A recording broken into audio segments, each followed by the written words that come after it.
ദേശീയപാത വികസനവുമായി ബന്ധപ്പെട്ട് വടകര ചോമ്പാലം ഈത്തലെ മുക്കാളിൽ അടിപ്പാട് അനുവദിക്കണമെന്ന ആവശ്യമുയർത്തി ജനകീയ പ്രതിരോധം ശക്തമാകുന്നു. ജനകീയ കർമ്മസമിതിയുടെ ആഭിമുഖ്യത്തിൽ പ്രദേശത്ത് വൻ ബഹുജന കൂട്ടായ്മ സംഘടിപ്പിച്ചു.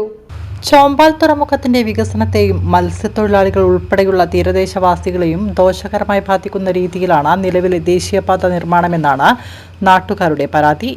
ടോറസ് ഉൾപ്പെടെയുള്ള വലിയ വാഹനങ്ങൾക്ക് കടന്നുപോകാൻ സൗകര്യമുള്ള അടിപ്പാത വേണമെന്ന ജനകീയ ആവശ്യം മുൻനിർത്തിയാണ് ബഹുജന കൂട്ടായ്മ സംഘടിപ്പിച്ചത്.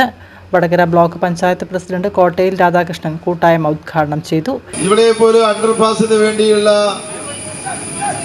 ആവശ്യത്തിന് വേണ്ടിയാണ് ഇവിടെ നമ്മളൊക്കെ ഒത്തുകൂടിയിട്ടുള്ളത്. ഈ അണ്ടർപാസിന്റെ പ്രായോഗികതയെ സംബന്ധിച്ചിടത്തോളം നിങ്ങളോട് കൂടുതൽ പറയേണ്ട ആവശ്യമുണ്ട് എന്ന് തോന്നുന്നു. കാരണം ഒരു ദിവസം 10,000-ഓളം മത്സ്യത്തൊഴിലാളികളും അതിനോടനുബന്ധിച്ചിട്ടുള്ള ആയിരക്കണക്കിന് ആളുകളുമൊക്കെ ജോലി ചെയ്യുന്ന ഒരിടമാണ് ചോമ്പാൽ ഹാർബർ. ആ ഹാർബറിലേക്കുള്ള ഒരു പ്രധാന വഴിയാണ് ഈ റോഡ് എന്ന് നമുക്കറിയാം. ഹാർബർ മാത്രമല്ല, ഈ പ്രദേശത്ത് ഒട്ടനവധി ജനങ്ങൾ താമസിക്കുന്നു. ഇവിടെ സ്കൂളുകളുണ്ട്, അതുപോലെ തന്നെ മസ്ജിദുകളുണ്ട്. അങ്ങനെയൊക്കെയുള്ള ഒരു പ്രദേശത്ത് ജനങ്ങൾ ഒറ്റക്കെട്ടായി ഇവിടെ ഒരു അണ്ടർപാസ് വേണം എന്ന് പറയുമ്പോൾ അതിൻ്റെ തികച്ചും ന്യായമാണ്. അത് ഈ പ്രദേശത്തെ ജനങ്ങൾക്ക് വേണ്ടി അല്ലെങ്കിൽ ഈ പ്രദേശത്തിൻ്റെ ഒരു ആവശ്യമായി പരിഗണിക്കാൻ വേണ്ടപ്പെട്ട നാഷണൽ അതോറിറ്റിയുടെ ആളുകൾ അതിന് വേണ്ടത്ര പരിഗണന നൽകണമെന്നാണ് എനിക്ക് ഈ അവസരത്തിൽ പറയാനുള്ളത്. ഒരുപക്ഷെ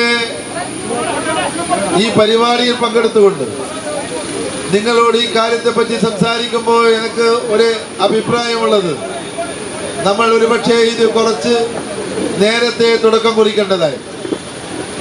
കാരണം ചില മേഖലകളിലൊക്കെ തന്നെ ഈ വിഷയങ്ങൾ ഉന്നയിച്ചുകൊണ്ട് ആളുകൾ മുന്നോട്ട് വന്നപ്പോൾ ആ മുന്നോട്ട് വന്ന പ്രശ്നങ്ങളൊക്കെ തന്നെ പരിഹരിക്കപ്പെടില്ല എന്ന് ഒരുപടി ആളുകൾ വിശ്വസിച്ചിരുന്നു.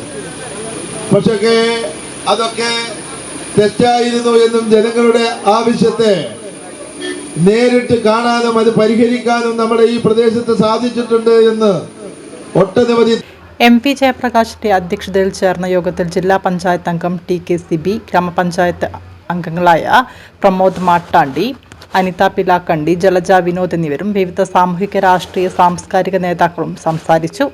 വരും ദിവസങ്ങളിൽ സമരം കൂടുതൽ ശക്തമാക്കാനാണ് കർമ്മസമിതിയുടെ തീരുമാനം.